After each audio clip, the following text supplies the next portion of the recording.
Hello everyone, welcome back to another episode of Tantra's Mantra where we go behind and beyond the tech news headlines. I'm your host Prakash Sangam, founder and principal at Tantra Analyst. Today we are back to discussing my favorite subject, that's Open RAN. A few weeks ago, a Canadian operator TELUS made a big splash when they announced that they'll deploy a large-scale brownfield multi-vendor virtualized Open RAN network. I know it's quite a mouthful, but each word there has its own meaning. We'll talk about that.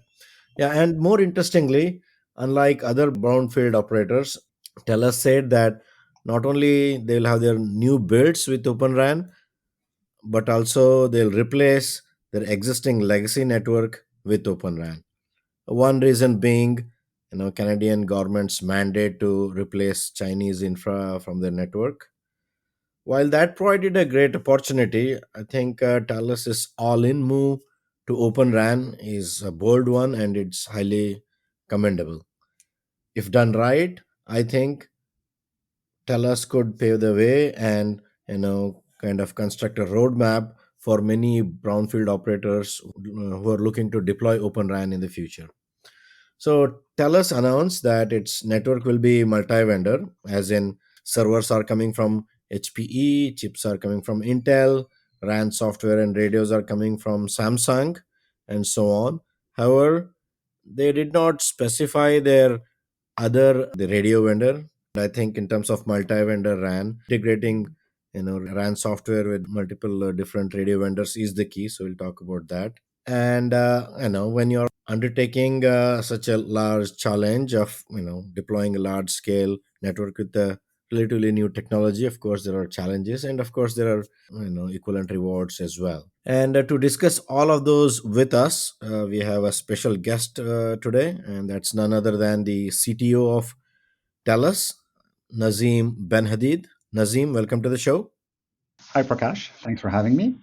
We're really glad to have you on the show. There are a lot of questions. So let's start with some quick introductions, Nazim. Could you tell us your background? I think you spent more than 20 years of TELUS, starting at a very entry level and reaching this peak of being a CTO. Would be interesting to hear your journey during those times. Yeah, absolutely. I am a pure Telos product. And funny enough, that was my intent when I graduated. I really wanted to build a career with one company so that I can see at the end of my career the effect I would have had. Telos was that. So hired fresh out of school. Just to give you a little bit of history on the Hmm. Canadian telecom market, it was in early 2000 with the deregulation of the market, and Telus being a Western-based carrier who was the product of the merger of several regional carrier, was looking at expanding in Montreal and Toronto. Hmm.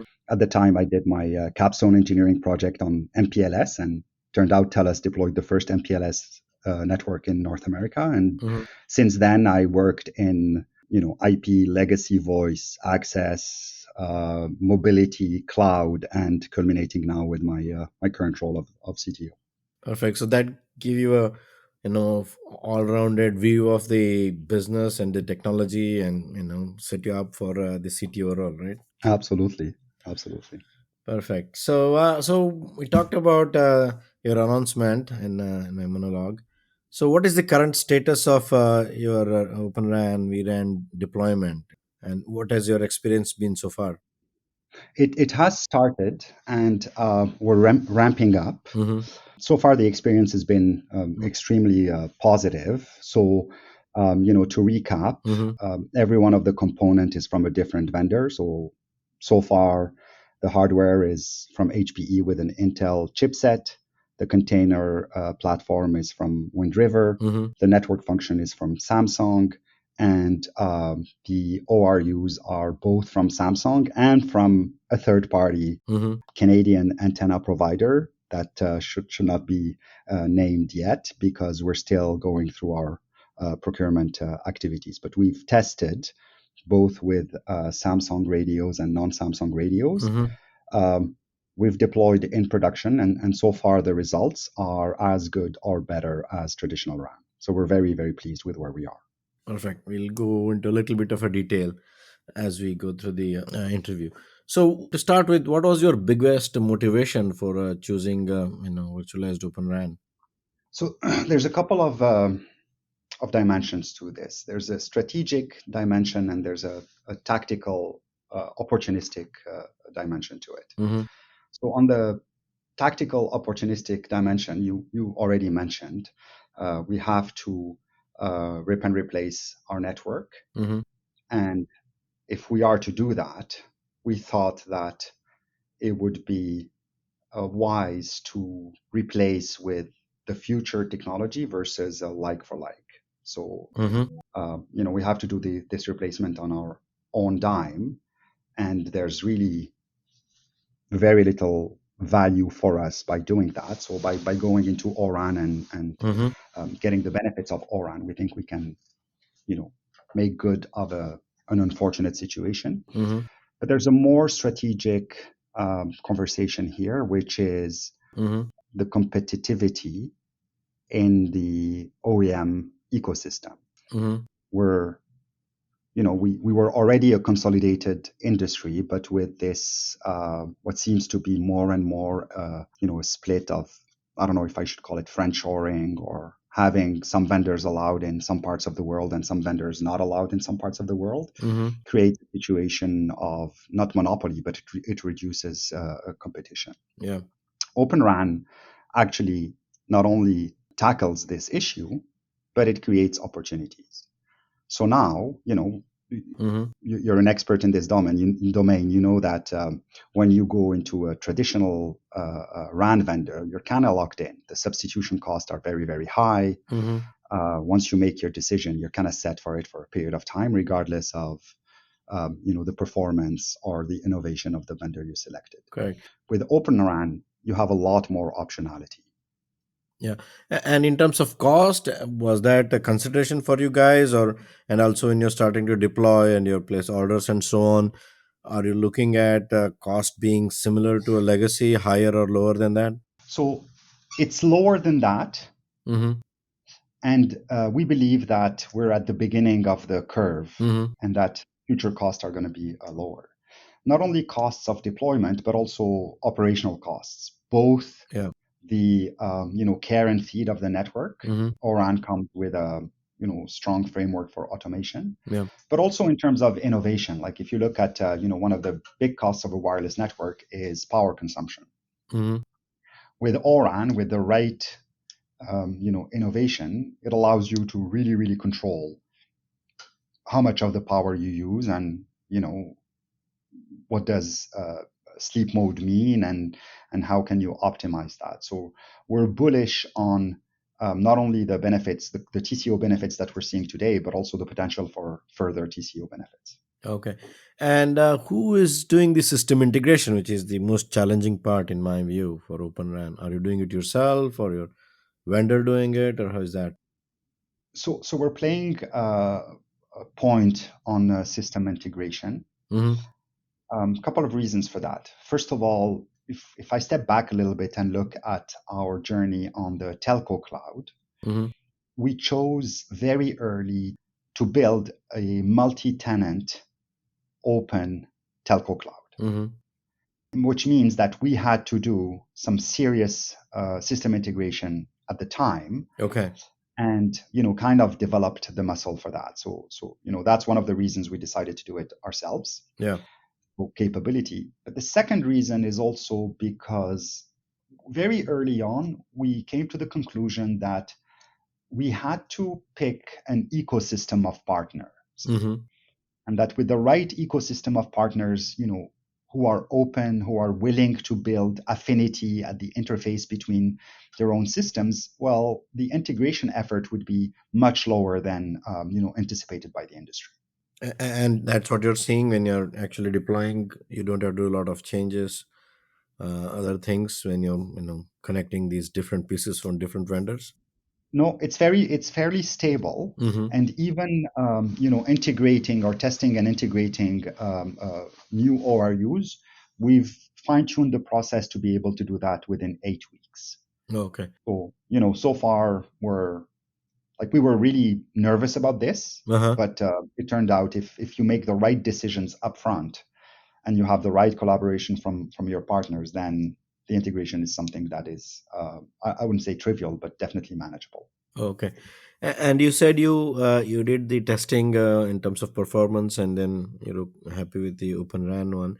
Did you specifically test 64TR, because that's has seen challenges initially in terms of providing performance across vendors? If you're cross vendor 64TR configuration and comparing that to a legacy system. 100%. So we've conducted first extensive lab testing and Hmm. then field testing Okay. with some sites with over 40 cells per site, and we're satisfied with the results. Okay, so it's like a commercial grade over there testing, not just lab with one or two sites and so on.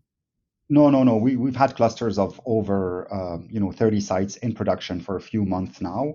We look in the wireless world, at least in Canada, Uh-huh. uh, customer experience is extremely important. Like Yep. it's a competitive differentiator, Mm-hmm. and we couldn't afford to go into production with something that wasn't extensively tested in production. Correct. Yeah.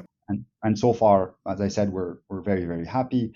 I mean, we did run into some things that needed adjustment. Mm-hmm. So, for example, external temperature in winter. Mm-hmm. But our experience is our ecosystem of vendors between the open radio and the rest was able to actually build code, deploy in production, and fix the issues in less than 24 hours. Okay, perfect. That's good. Do you as a learning, do you suggest small medium size operators that they do the system integration themselves, or you would rather advise them to either get a vendor or a third party to do it for them? I think the most important decision for them is which ecosystem do they attach to. Uh-huh. And then if you pick the same ecosystem that we picked and other carriers, then Mm-hmm. that ecosystem you benefit from all the work that we've already done. Yeah, so we basically get the same chip, software, hardware, and the cloud Yeah, container platform, components. exactly. Yeah, it's Yeah, already kind of you implemented it already, so it's basically repeating the same configuration you're saying. 100%. Prakash, one of the challenges of the telco world is scale, Uh-huh. especially in a virtualized world. So if you Yep. look at, telecom is a fraction of what IT represents in terms of compute and container platforms. Of course. And it's very very fragmented. Yep. A lot of proprietary protocols, a lot of the network functions not really cloud native and still attached to the hardware, and all of that creates huge inefficiencies Mm-hmm. in addition to the size of the operator. Mm-hmm. As an industry, we can only be successful, especially in a world of plateauing or declining revenue on the consumer side, Mm-hmm. if we can attach or create scale. Yeah. And attaching to existing ecosystem is really the best way to create scale. Yeah, indeed. So you said you are from day one itself you're going with the two radio vendors, not just one. Yes. So then, Yeah. how are you deciding between the vendors? I mean, is it like a geo-based decision that this market will be vendor one, that market will be vendor two, or is it based on the configuration? How is that mix and match strategy working out? So we plan to have a mix on every site, Okay. um, depending on the bands and the coverage objectives. We Mm-hmm. select the best tool for that objective. Okay.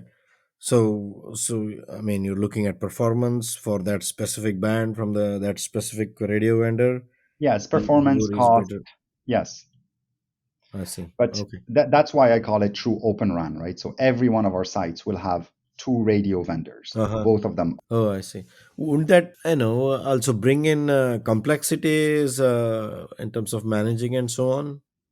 It does to a certain extent, but the benefits Uh-huh. compensate for that. So when we look at it, uh, Yeah. we want to be able to get the best TCO per site, Mm-hmm. and that's why we're looking at it this way. And you said specifically the decision point between these two vendors is what is the performance for that specific vendor for that specific band, you're saying, or is it? Yeah. So vendor performance per band and cost. Yeah, okay. because some other operators I've talked to, it's basically they divided between, okay, all 16 by 16 TR, and below is one, and above is another vendor, and so on. And some have done geographically as well. Good. So I think the answer to this is yes, but I still have to ask. So it's Open RAN. So your all of the interfaces that you have are ORAN Alliance compliant. For example, if you want to introduce the third vendor in the radios, or and if you want to bring different RICs or X apps and R apps, you just plug and play. I'm sure there will be some integration in it, but that is minimal. It's all fully ORAN Alliance compliant. It is, yes, 100%. Although, and the Mm-hmm. specifications, at least on the radio side, are mature enough for seamless integration, but there's still more standardization that's required on the RIC side and for X apps and R apps integration. Yeah, we'll come to that in a little while. So I have some specific questions regarding that. So and you are also, because of their situation, it's a rip and replace of your legacy, so which means the 4G network will also be vRAN and Open RAN. And how do you plan to do that without affecting the customer experience? Oh, so we have a swap process on a site by site basis that is radio by radio. It's actually quite cumbersome, but Yeah. I know some carriers will just shut down a site and create a coverage hole for the time that they do the work, but we don't. Hmm. So the way we do it is, we'll have the two systems present, and then we'll change from one to another over a number of days. So it's like, some bands are still transmitting. You swap the other bands and then turn those Exactly. on, because I mean, Yes. otherwise you'll need twice the spectrum, right? Yes. And in terms of baseband silicon choice, as you said, you went with Intel, which has a built-in look-aside accelerator. I think you went with fourth generation, which has this V boost thing as well, fourth generation Xeon. And I know that Samsung also has another option, which is with Marvell, with an external inline accelerator. Did you look at both? Did they test and decide, or what was your decision process like Yes. for specifically baseband and layer one? Yeah, so we did evaluate various options of look aside, the inline accelerator, GPU based design. Mm-hmm. But at the end of the day, what we came to the conclusion again that it's a matter of scale. Mm-hmm. So our aim is really to standardize a compute architecture that would work across different network function. We Mm-hmm. didn't want to have customized hardware, Mm-hmm. and we tried to do, to go with a CPU architecture that is pragmatic. Okay. We had concerns about performance, but Mm-hmm. as I said, both in our lab testing and our field production trials, those concerns of performance did not turn out to be actual problems. So we're very happy with our choice. Okay, very well. And in terms of the system integration, was it mostly interaction and working with the or direct vendors, or did you have to go back to Intel as well, work with them to make sure everything works fine? For the most part we worked with the vendors. I mean, we have conversations with Intel Mm-hmm. for future looking projects, but for the most part, Intel supported directly our partners. Okay, all right, that's good to know. Okay, so about the the SMO part, Exapric and other things. So you are the first one to deploy Samsung's SMO, and how was the experience? What all were their objectives? What all were able to achieve, and or rather planning to achieve? What all things you are planning to use the SMO for? Is it RAN only, or it's across the stack, and so on? So, but first of all, as I was saying, first of all, it's a tool of tools, right? Like that's how we think about it. Mm-hmm. It's a Correct. framework, and Yeah. some components of SMO as a framework are things that we are already using in our telco cloud. So we really favor Mm-hmm. horizontal scaling and reusing as much as possible. And some components are still there's still more standardization. Uh huh. So Okay. between the DU and the non-real-time rig, the O1 interface is Yeah. somehow mature. There's still a gap in E2 between the DO and the near real time RIC. Yeah. So for now, we're using what's available Mm-hmm. to get us started, but we are not at our final destination, if I can say it this way. Okay. Uh, It's a work in progress, in other words. yeah, work in progress in the sense that we're contributing to the Oran Alliance, the respective groups that have to do with RIC and SMO and all of that. Mm-hmm. We are also looking at integrating, as I said, existing tool set in a horizontal scaling perspective. Mm-hmm. And we believe that we still have at least a year before we get to the level of maturity we can be we can have strong opinions on the best way to do it. Oh, okay. And are you using Rick and some apps now, or Nothing worth mentioning for production. okay? So like the network going in, it's basically using the traditional system, not the SMO, the new SMO. You're using obviously your existing components that you're using with your telco cloud, but for the new Open RAN system as such, it's still using the legacy approach, correct? We are leveraging some of the components of the SMO from Samsung Okay. for automation and so on and so forth. Yeah. But it's not yet something that I would come to you and say it's groundbreaking or it's Okay. I mean, it's very early stages, right? But yes. here is a huge value of Open RAN, wherein small software vendors can come in and come up with interesting use cases, interesting tool chain, and so on to improve the efficiency and make RAN network a little bit different than legacy. Otherwise, it's the same components with different vendors, different interfaces. But 100%.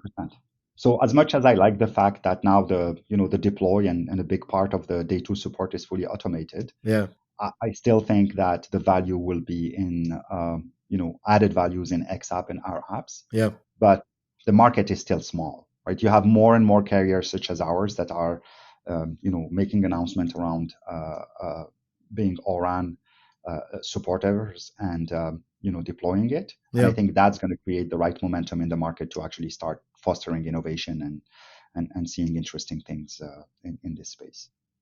Cool. So, looking into the deployment and the future, so you said it's already started. What are some of the milestones in terms of timeline when you'll have substantial completion and full launch and so on? Yeah, so as I said, we already have it in production. We by in a couple of months we'll be deploying exclusively ORAN in our swap, Mm-hmm.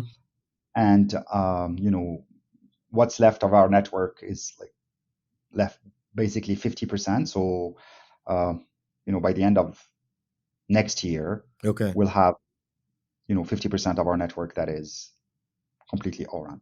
And you're saying end of 2025. Perfect. And then hopefully, the other RIC, XApp, AX will grow and then have some sort of maturity next year. So probably more to talk about then.